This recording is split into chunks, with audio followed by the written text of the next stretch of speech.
नमस्कार. परत मी आपल्या भेटीला आलोय. आपल्या ज्या कालच्या 21 तारखेचा जो विषय होता त्या विषयाला अनुसरून तुम्हाला काही गोष्टी क्लेरिफिकेशन द्यायचं आहे. कुणाच्या मनामध्ये काही संभ्रम आहेत ते संभ्रम काढण्यासाठी मी आपल्या समोर आलोय. कारण 21 तारीख ही आपली फुल अँड फायनलच होती. त्याच्या अगोदर मी कॉन्फिडंटली आपल्या समोर सगळ्या गोष्टी मांडलेल्या होत्या की त्या दिवशी आपल्याला आपले फंड्स वाटायला चालूच होणार होते. की फक्त टेक्निकल काही इन्सिडेंट घडल्यामुळं की जे आपल्या माध्यमातून ज्या गोष्टी घडल्या की ज्याच्यामुळे लीगल कंप्लायन्सेसचा पार्ट थोडा वाढला की जेणेमुळे तो डिले होत गेला आणि त्या डिलेच्या माध्यमातून आपली ही तारीख पुढे पोस्टपोन झाली. विषय एवढाच आहे त्याच्यामध्ये, बाकी विषय कुठलाच नाहीये.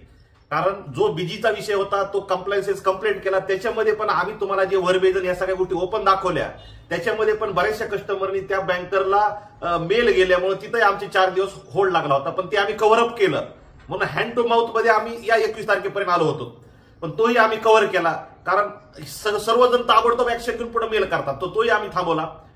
ह्या मधली इव्हेंट जो झालाय आपला माजलगावमध्ये की त्याच्यामुळं तो लीगल कंप्लायन्सेस आला, पण तोही आमच्या लीगल टीमनं दिवस रात्र एक करून त्या 1.5 दिवसामध्ये ती कंप्लायन्सेस पुटअप करून फुल अँड फायनल केली आणि तो त्या जागेवरचाही कंप्लायन्सेस तिथंही फुल अँड फायनल केली आणि त्याच्यातून आपण व्यवस्थित पद्धतीने पुढे आलो.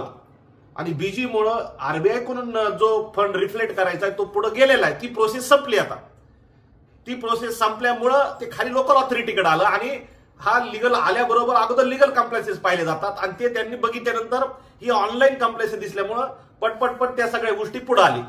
पण त्या सगळ्या गोष्टी आम्ही पूर्ण फायनल केलेल्या आहेत. येणाऱ्या काही दिवसामध्ये पेमेंट रिफ्लेक्ट होऊन आपल्याला वाटप चालू होईल. ब्रँचेस चालू केलेल्या आहेत. ब्रँचेस आपण सहकार्य करा. आपल्या एफडी रिन्युअल असतील, बाकीच्या गोष्टी असतील त्या तुम्ही चालू करा. आम्ही वारंवार आपल्या समोर आलेलो, शिष्टमंडळासमोर आलेलो, सगळे एव्हिडन्स दाखवलेले आहेत. सन्माननीय एसपी साहेबांच्या माध्यमातून जे शिष्टमंडळ तयार आहे त्यांना कंटिन्यू मी अपडेट देतोय सरांनाही आणि त्या अपडेटच्या माध्यमातून ह्या गोष्टी होत आहेत. पण एक गोष्ट लक्षात ठेवा, कुठेतरी काम फायनल स्टेजला आल्यानंतर काहीतरी शेवटच्या क्षणाला काहीतरी आतापर्यंत अनुभव आहे, काहीतरी घटना घडतायत, तर माझी विनंती आहे आपल्याला आमच्या द्यायची खूप तकतक आहे, खूप मजाती आहे.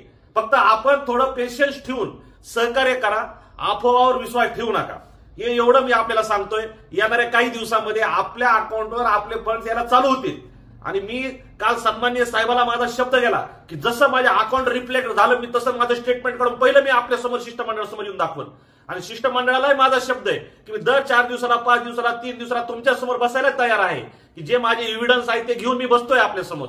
त्यामुळे आपण याच्यामध्ये किंतु परंतु आणू नका आणि सहकार्य करा.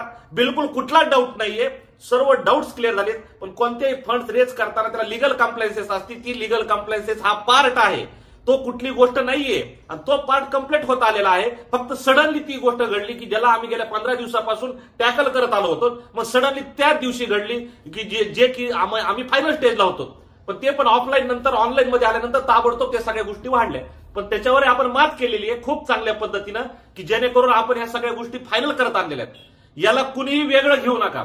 ज्यावेळेस आम्ही समोर येतो म्हणूनच व्हायलन्स क्रिएट होतो आणि व्हायलन्स क्रिएट होतो म्हणजेच ही सत्यता आहे. जर आपण समोर आलोच नाही तर व्हायलन्स होणारच नाही. व्हायलन्स नाही झाला तर मग ती सत्यता होतच नाहीये. त्यामुळे आपण त्याला वेगळं घेऊ नका, कुणीही वेगळं घेऊ नका. एकमेकाला मोरल सपोर्ट देऊन त्याला पॉझिटिव्हिटी पसरून तुम्ही त्याला सहकार्य करा आणि सगळ्या ब्रँचला सहकार्य करा. आमच्या ब्रँच चालू येतात डेली ब्रँच मॅनेजरची आम्ही मिटिंग घेतोय संध्याकाळी. रोजचे नवीन त्यांना काय करायचे वर्किंग ते सांगतोय आम्ही त्यांना. या माध्यमातून आपल्याला मी आवाहन करतो की आपण त्यांनाही सपोर्ट करा. आजही आपल्या सगळ्या ब्रँच उघडलेल्या आहेत. काही 1-2 ब्रँच उघडायच्या राहिल्या, त्या कस्टमरला माझी विनंती आहे की आपण सपोर्ट करा. बिलकुल इंडिव्हिज्युअल घेऊ नका. या लाखो ठेवीदारासाठी सपोर्ट करा आणि ती ब्रँच उघडायच्या चाव्या तुम्ही हँडओव्हर करा. एवढी विनंती या माध्यमातून करतो आणि थँक्यू.